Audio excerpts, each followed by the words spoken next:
CGTN, China Global Television Network. South Africans went to the polls on May the 8th in an election that analysts dubbed the most pivotal since the country's dawn of democracy. This election provided the sternest test for the ANC yet, with voter turnout being at its lowest since the country's first democratic elections in 1994. The ballot had 48 presidential candidates, which was the highest in the country's history. But the incumbent ANC Cyril Ramaphosa was declared winner with slightly over 57% of the vote. This was, however, a significant drop from the 62% majority in 2014. The incoming president will have a full in-tray. Key issues in this campaign have been corruption, poor economic growth and high unemployment, especially among the youth. This week, we look at some of the factors that may have led to low voter confidence and what lies ahead for President-elect Cyril Ramaphosa as he takes office for his first full term. I'm Beatrice Marshall. Welcome to Talk Africa.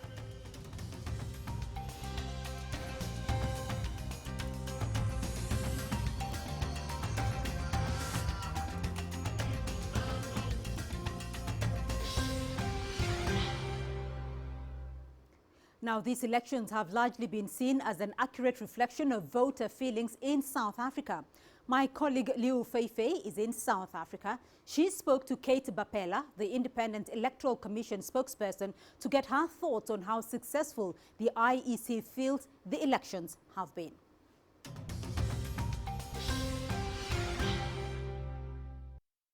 Joining me here on the floor of the National Results Operations Center is Kate Bapela, the IEC's spokesperson. Kate, thank you so much for taking time from your busy schedule to speak with us. Good afternoon. Yes. Now, with just shy of 27 million registered voters across 9 provinces, yes, can you briefly describe for us the IEC's process for putting together these elections?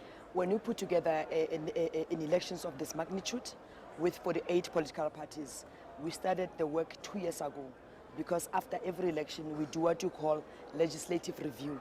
That means we check what works in the law to ensure that elections are properly processed. After that, then you've got 18 months countdown. In 18 months, we procure ballot. We make sure that we've got service providers for ballot papers, anything that we see working here on the ground. So therefore, 18 months to go, all of us, we do nothing except we live, we sleep, and anything that we do, we dream elections.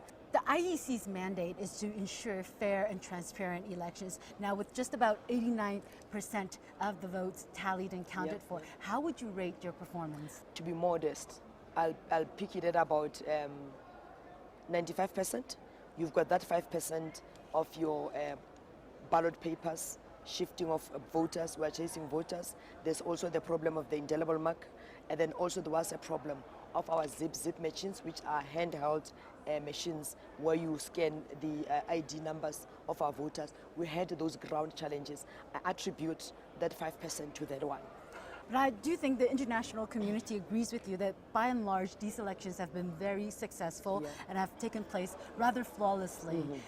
What do you think are the key characteristics that contributed to the success? The key word there is collective planning. When you go into an election, the first group that you take with every step of the way is political parties. Our system is such that we've got a committee called Political Party Liaison Committee, where they sit with the chief electoral officer, all the political parties, and then they take them through appointment of staff, the technology that we're going to use, the material that we're going to buy. So there's no time where political parties will say, we're in the dark, we don't know what's happening. So that's the first element. The second element, we've got a very strong relationship with the media. If you can check all our work the whole week, we've been having back-to-back media coverage right up to into the night. We've got a very solid relationship. We teach them about our work so they understand when they cover elections, they do that very responsibly. The third element is that we work a lot with NGO sector, be it faith, be it women, be it youth, any NGO sector. We work with them purely so that when our officials are on the ground, they can support our work. But the other important element is state entities. The first being the security cluster that provides security around our voting stations, and then the other group is your home affairs type of department. Therefore, it's a layer of numerous South Africans that makes this a national project. And key amongst those is Parliament, because Parliament provides us with the budget. Now, on the note of education, it's very interesting. Leading up to the elections, one of the hot topics was the projected lower voter turnout, particularly amongst the young South Africans. Has this been the case? No. Young people surprised us. In these elections, when we did our final voter registration weekend, amongst the number that we recorded for voter registration, more than 70% of those were young people, which was brilliant. But we spent a lot of money on digital media, be it mobile, be it online. So therefore, young people were saying for the first time, we're not preaching to them, that we're actually conversing with them. And then that brought us a higher number of young people that are participating. But I'm praying that as the results get segregated, we'll be able to know what is the band of young people that came out in numbers. There are many other countries across Africa that are going to be holding their own national elections this year and in the years to come. What are the best practices that you would share with them? One of them that would want to do, obviously, I'm not sure how many countries have got a facility like ours, for instance. The whole process of managing voters within an election, you can say our painful experience was that we made the law laxed a bit to say, no, if you're outside of your province, you can vote for a national ballot, but we can give you a form where you can fill your details and get the second ballot paper. That for us, we feel that it's not necessary, it's cumbersome, but secondly, it creates tension for our country. So therefore, it's a best practice that we'll share with them and say, don't go that route. It's not worth the while. But the other important thing is, I don't know if you have seen our way of doing counting. It's done locally at every voting station. What that does for you, it produces results quicker. And also to say how we've engaged young people, because globally there's a problem of young people disassociating with the electoral process, not political participation, electoral process. Because remember, you can share in city halls your perception about democracy. If you don't go through a voting station and make that mark, that will never be realized. So those are some of the things that we'll share with our colleagues, both in the continent and also globally. Kate, thank you so much for taking time from your very busy schedule to speak with us. Thank you.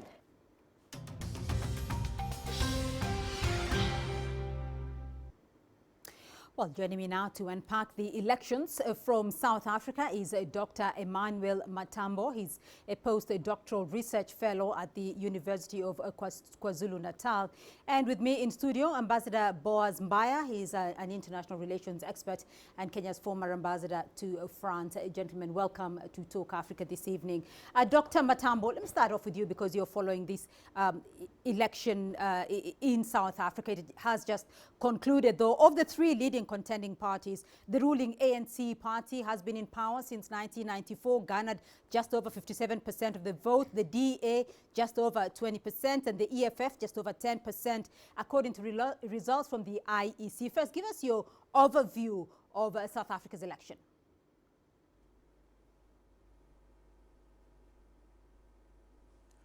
Well, good evening, Beatrice Marshall, and then good evening to Ambassador in studio. Well, the election has been well run, logistically speaking, but then of course the major talking point would be about the dwindling numbers of the African National Congress, which is the ruling party, as you rightly put it. It has been in power since 1994. And then of course the Democratic Alliance itself has also lost quite a number of seats in the National Assembly. So that is a worrying trend from the two biggest parties in South Africa. And then there have also been surprises. The Economic Freedom Fighters was actually expected to perform better than it expected. So it is not a surprise that it has increased tremendously from its tally of 2014.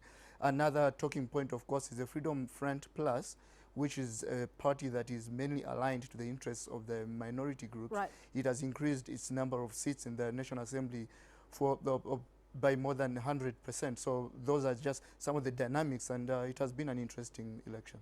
I do want to come back to your point, though, Dr. Matambo. You have mentioned that the African National Congress did lose out a bit, though. It is the worst recorded performance of the ANC. Why do you think that the African National Congress support, though, has been dwindling over time?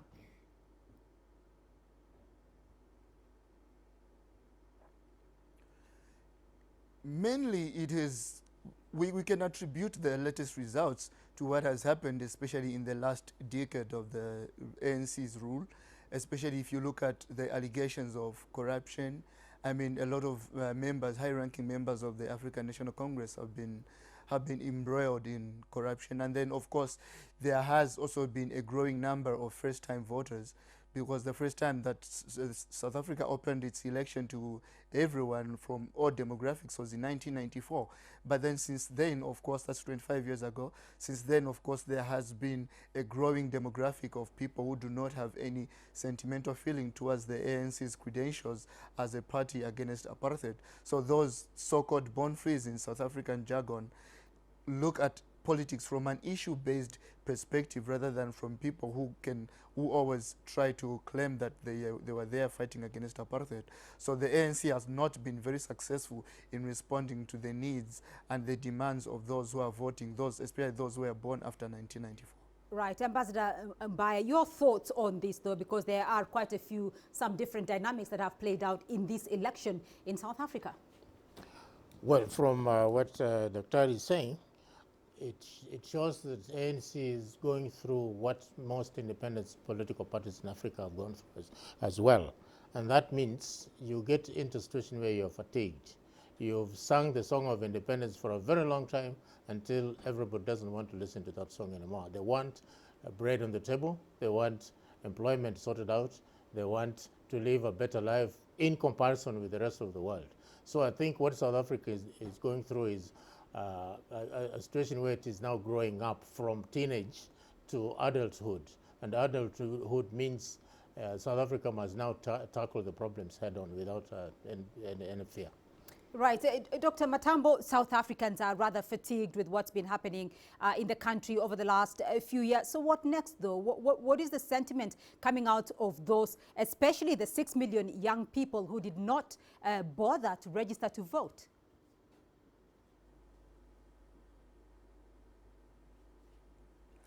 Well, the sentiment has been disillusionment. I mean, just on my way to the studio here, I was chatting with a friend of mine. I asked him why he did not vote, and he said, well, there isn't anything that is going to change. I asked him why, if you're disenchanted with the ruling party, then why not vote for an alternative?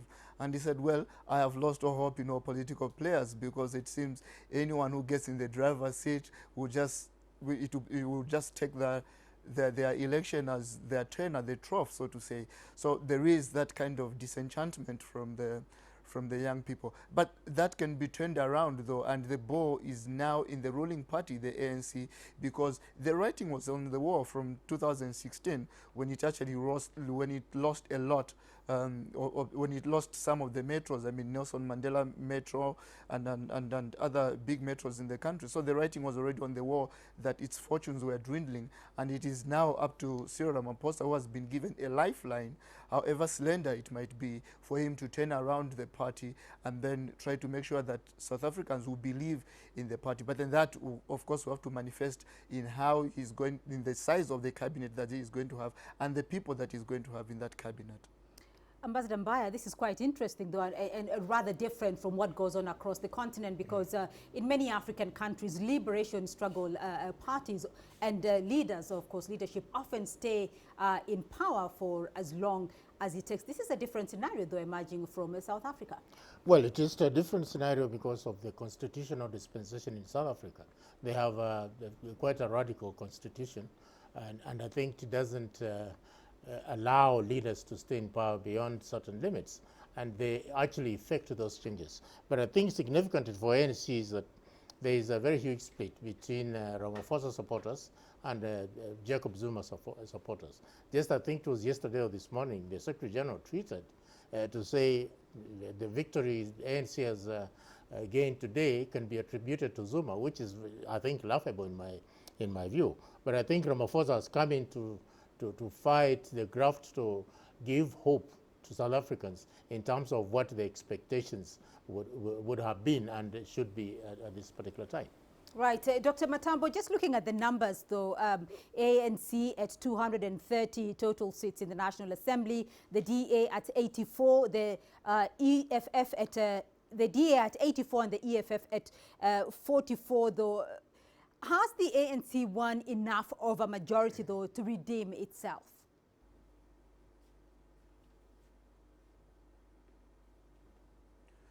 Well, it is quite worrying, actually, because it has actually dropped from 249. So it has actually forfeited 19 seats in the interim. So what is happening at the moment is that in as much as the ANC still retains its hold on power, the election dynamics are actually an indictment of what the ANC has been. And Ambassador is very right in saying that it is laughable for Isma Rashule, the ANC Secretary General, to try and implicitly attribute the election victory to Jacob Zuma, because it is precisely because of the Zuma leadership that the ANC supporters dwindled. But you have to look at the dynamics of the ANC itself and Ramaphosa. Ramaphosa had more allure to the voters. He was actually more famous than the ANC, and that is why, just to add on to what Ambassador has said, Fikile Mbalula, who is the head of elections of the ANC, was shown on video yesterday saying the Secretary General should not be over allergic to Cyril Ramaphosa, because remember, Cyril Ramaphosa was elected as ANC president under very divisive circumstances, because there was a faction that was aligned to the previous president, and then there was a faction that was aligned to Cyril Ramaphosa. So even in the top 6 of the ANC, you find that there is still those who are aligned to Jacob Zuma, and they wouldn't want to give Cyril Ramaphosa a lot of credit. But yes, Cyril Ramaphosa has the responsibility now of trying to cleanse the party by the appointments that he's going to make. But still, you can tell that this,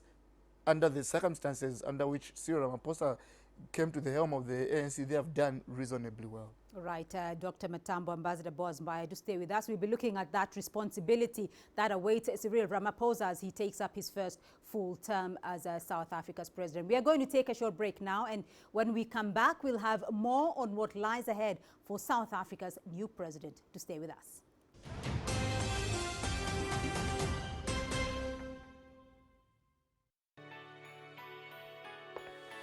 Data out of the country. The country's foreign currency reserves. With a dedicated and diverse team of anchors, CGTN now brings Africa to the palm of your hand. I'm Penina Karibe in the heart of Nairobi, which is bustling. From everyday heroes to the continent's most powerful figures, we bring their voices to you. We haven't changed. And this is something most of us are very excited about. We bring you news that's changing perspectives.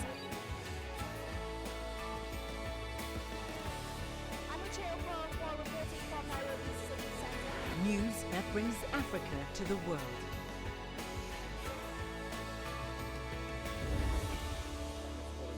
CGTN. See the difference.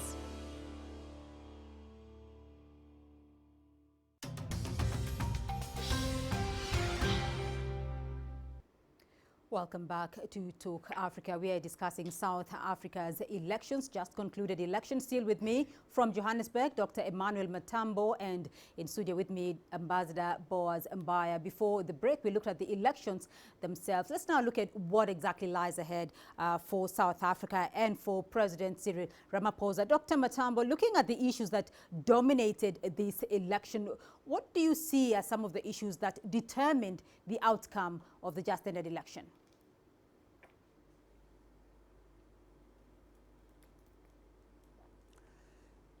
At the heart of the most of the political debate has been the issue of land expropriation without compensation, and that was the campaign staple food for the economic freedom fighters. And we saw that at the NASREC conference in 2017, at which President Cyril Ramaphosa was elected as president of the African National Congress, the African National Congress also adopted that they will follow that particular modality of land distribution. So that was one of the major issues. Of course, another issue is corruption, because right now there is a Zondo commission going on, and a lot of people are submitting their affidavits there and their testimony. Right. And then from the testimony there you get a picture that for the last 10 years, the executive especially had almost mortgaged its sovereignty because of corruption to people who were construed as the cronies of President Jacob Zuma, and for good reason. Right, Dr. Matambo, though you have mentioned the issue of land ownership, and that is quite an emotive issue in South Africa, as it has been in Zimbabwe. How big an issue is land reform going to be moving forward?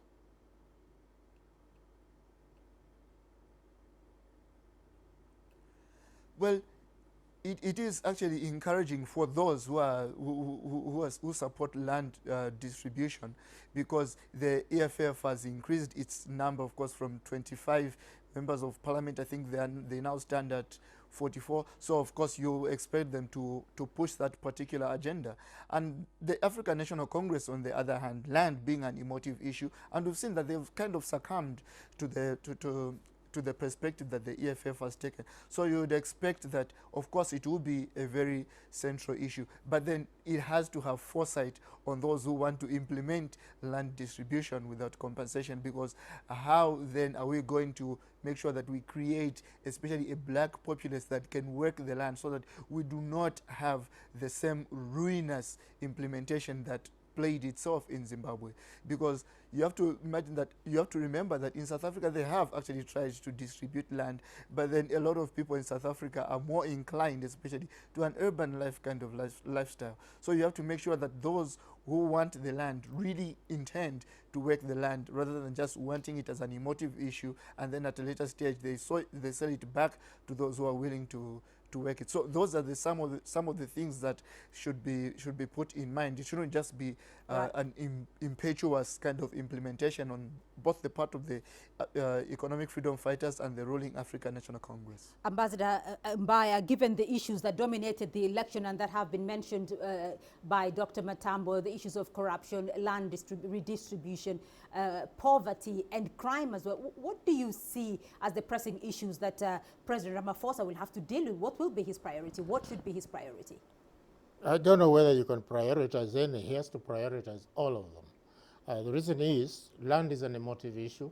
It is alienated the majority blacks from property ownership in South Africa. Whether land itself, in terms of redistribution, is going to answer that, I don't know.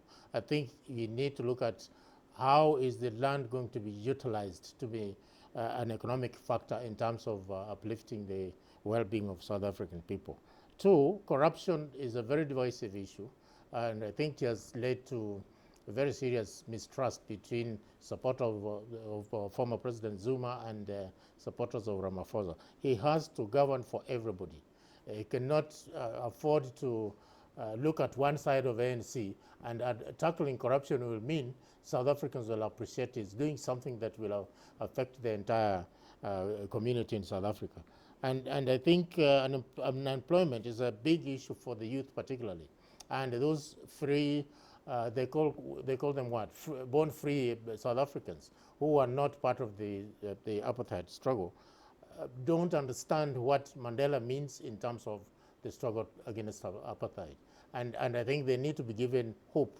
They need to be included in the political decision making, so that you are now addressing the issues which are affronting the EFF to try and attract support and bring them back into the mainstream of political life in South Africa. Dr. Matambo, the question of unemployment, youth unemployment, particularly quite emotive as well in South Africa, standing at the moment official unemployment at 27%, according to the Institute of Race Relations. And it does say, though, that the country's economy needs to grow at between 5 to 6% annually for 20 years to reduce unemployment to about 10%. It's quite a daunting task, though, for an incoming administration, particularly since South Africa was coming out of a recession. Can President Ramaphosa achieve a quick turnaround under these circumstances?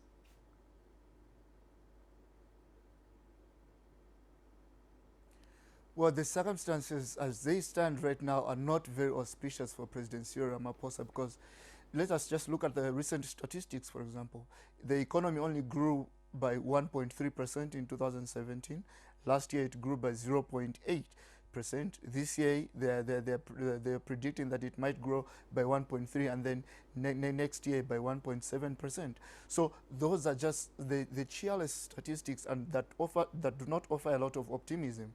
And another thing is that the number, the unemployment number of 27% actually masks a very discouraging statistic amongst the youths, which is the World Bank's latest report, I think, says unemployment, especially amongst the youth, stands at 54.7%, for example. So you could see that those are not the circumstances under which an economy could thrive. So President Ramaphosa, because he he enjoys some goodwill at the moment, he will try to make some strides in bolstering the country's economy. But I do not predict a miracle from him. Right. Very briefly and very quickly, Ambassador Mbaya, what is the future of the ANC, though, and the future of South Africa's opposition parties, very briefly as we wind up? First of all, I'll make a general comment. I think the competition, political competition in South Africa is very attractive to a lot of us. We have not had that in most of the rest of Africa. So that competition alone is going to probably entrench the democratic practices in South Africa, and political parties will develop along issue lines, and I hope that is possible, so that we move away from the racial and the nostalgia aspects of politics in South Africa, which are actually up to now very, very strong indeed. So once we move to issue-based politics, it doesn't matter which party is likely to win the elections. They should be able to deal with the problems of South Africa. Right. Dr. Matambo, very briefly though, what is the future of ANC and the future of South African parties, very briefly?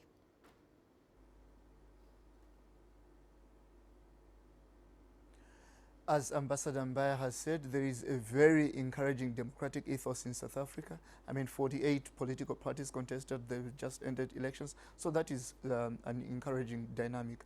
When it comes to the future of the ANC has to cleanse itself, because historically it has proven to be a party that closes ranks rather than purging from amongst its members those who are sordid and soiled.